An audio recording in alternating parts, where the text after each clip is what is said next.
What's up, guys? Welcome to the Stats Free Sports channel. Here to bring you a video discussing the rumor that Patriots owner Robert Kraft called Arthur Blank, Falcons owner, and said, "Do not trust Bill Belichick. Do not hire him." Let's get into it, guys. So, first and foremost, as a Falcons fan, on part of my fellow Falcons fans that agree with me on not getting Bill Belichick, thank you, Robert Kraft.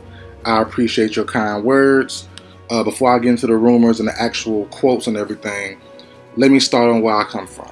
As far as Falcons fan, not wanting Belichick, not wanting Justin Fields, stuff like that. So I was early. Soon as the news started to break, well, obviously the Falcons fired Arthur Smith as the first coach on Black Friday, Black Monday, whatever it is. He was the first coach fired at 12 a.m. I forgot was it Friday or Monday, whatever. I think it was Black Monday. Yeah, Black Monday. And he was fired on Black Monday immediately, like 12:02. I did a video on it ASAP. I gave out my 4-star plan the next day or so. I wanted either Ben Johnson or Bobby Slowick, a young offensive mind, and I wanted to keep Ryan Nielsen. But long story short, the news kept rolling out.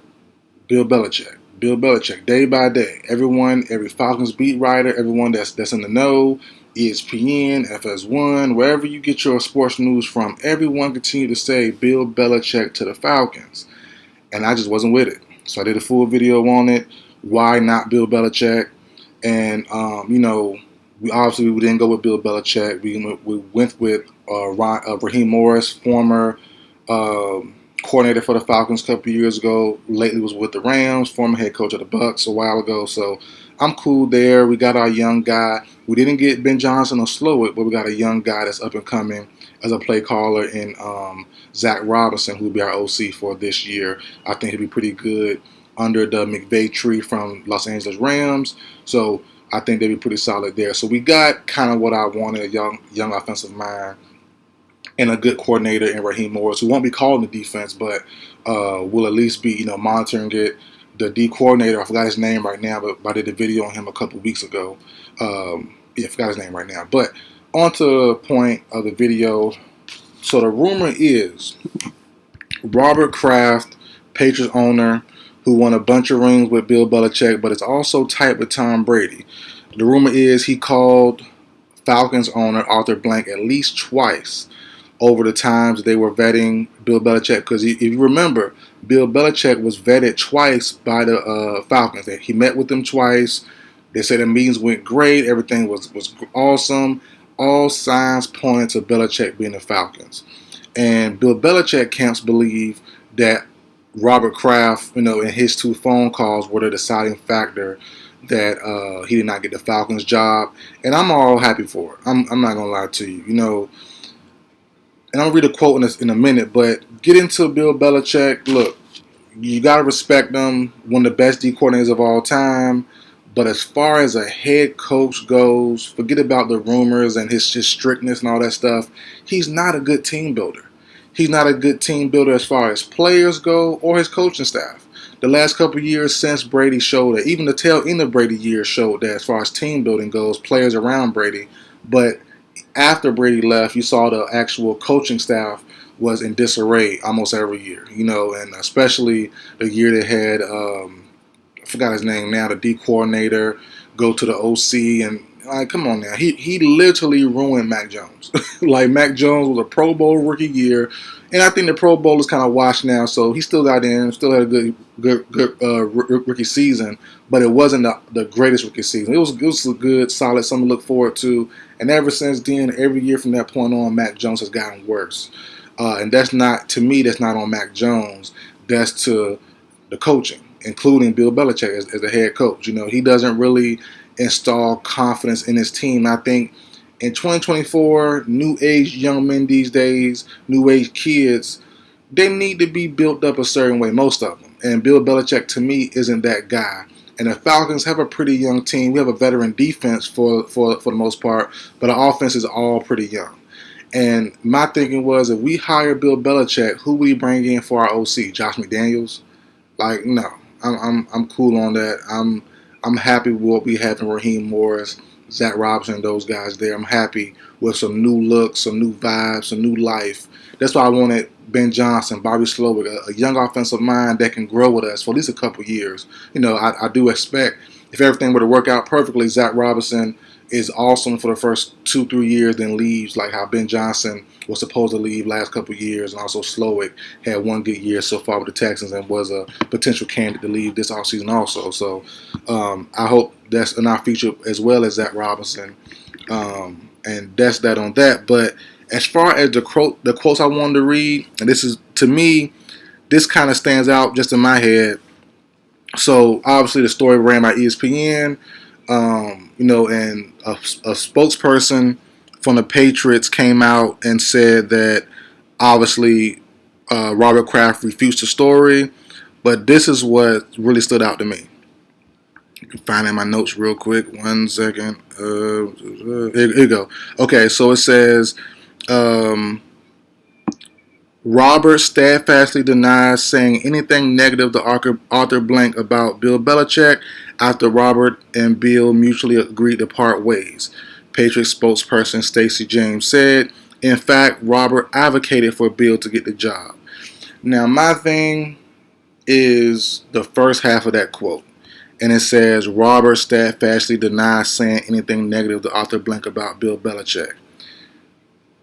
To me, telling the truth about someone isn't considered disrespectful, isn't considered negative. So if Arthur Blank, let's just say, hypothetically, Arthur Blank said, hey, tell me. So Robert Kraft comes to Arthur Blank. Blank says, hey, give me everything, the pros and cons, give me everything behind the scenes. I want to know everything about Bill Belichick from his 20-plus years with the organization. Give me everything. And Kraft tells him everything. Pros, cons, ins and outs, bads and goods. And I heard this somewhere. I forgot where I heard it from. I listen to so many podcasts, watch so many shows, but all different topics, all different genres and stuff. So I heard it somewhere. I can't pinpoint where, but I want to say Charlamagne the God from the Breakfast Club, I think. But basically, the saying goes, the truth cannot be considered disrespect. The truth cannot be considered negative.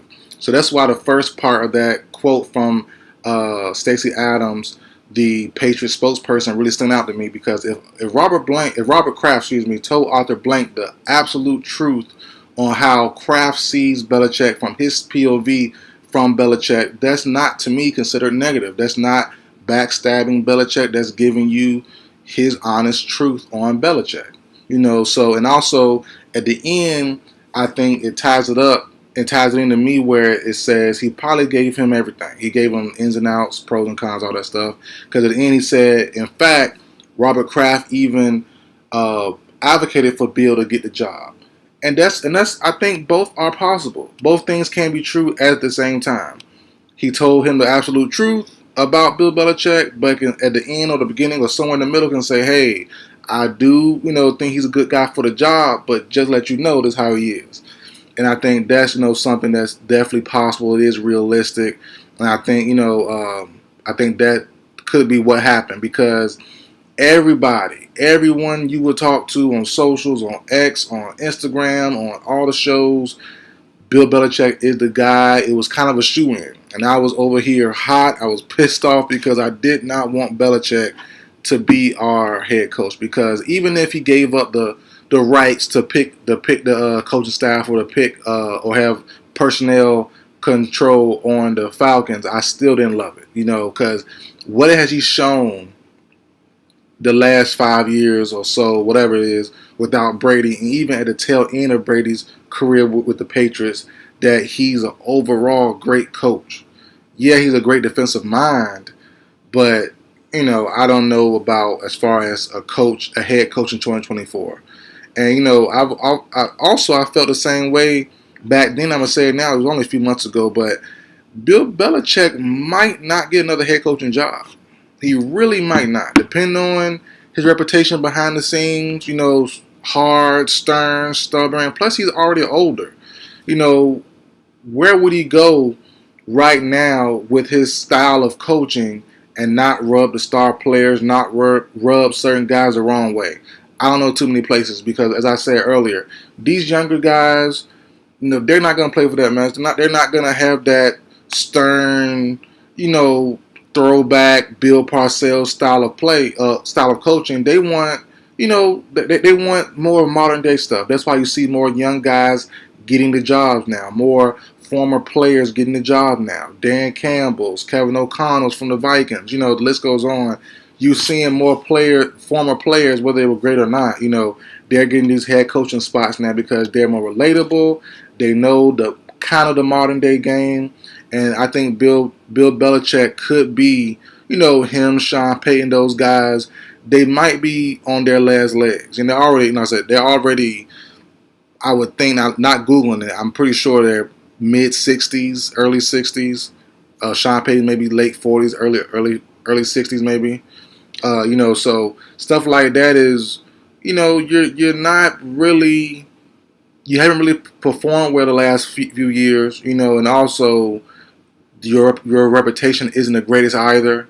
So I don't really know if the modern day players, 2024, 2025, and in the future will want to play for a guy like Belichick. The rings are great, the winning is great, the AFC titles, all that stuff is awesome.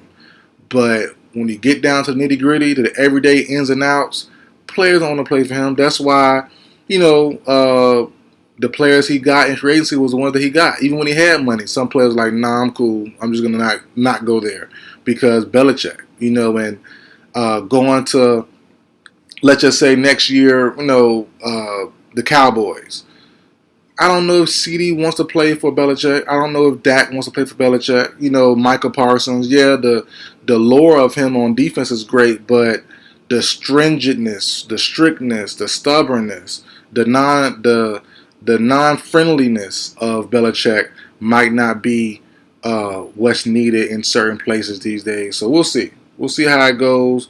As I said before, I wish the best for Belichick, but I'm happy he's not with my Falcons. I think that's the best situation for us, to go different and not go for a big swing, not go for the power punch, but just be conservative, pick smart, and let's grow with this staff. Raheem Morris, D coordinator, I forgot his name, but Zach Robinson, the OC, and I think that's going to be a great pairing for us. Pair that with Kirk Cousins. Pair that with Kyle Pitts, London, Bijan. We'll see what we do. We'll see what we do in this year's draft.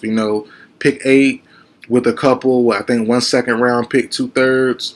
Maybe we could trade up from 2/3 and get another first at the back end. Maybe we'll see. I think we have a lot of possibilities for this team to get better quickly and get some nice young talent in there as well with pick 8. And like I said, the second and the 2/3 round pick. So I think we could come out this draft as being big winners, depending on how everything goes. And I love what so far for agency, adding in Darnell Mooney, Kirk Cousins, a backup tight end to replace Jonnu Smith. That stuff to me, pretty solid moves. I would love to get another corner and another pass rusher. I know we brought in Kevin King from the Packers, who's been out of football for the last couple of years, but Steven Nelson, I wouldn't mind getting him.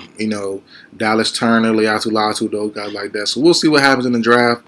But I really am happy with our coaching staff. And we'll see what Belichick does. Does he join ESPN as a broadcaster? Does he, take a couple years off and then wait for the perfect spot? We'll see. We'll see. So that's it for the video, guys. Like, share, comment, subscribe. I will see you guys next time.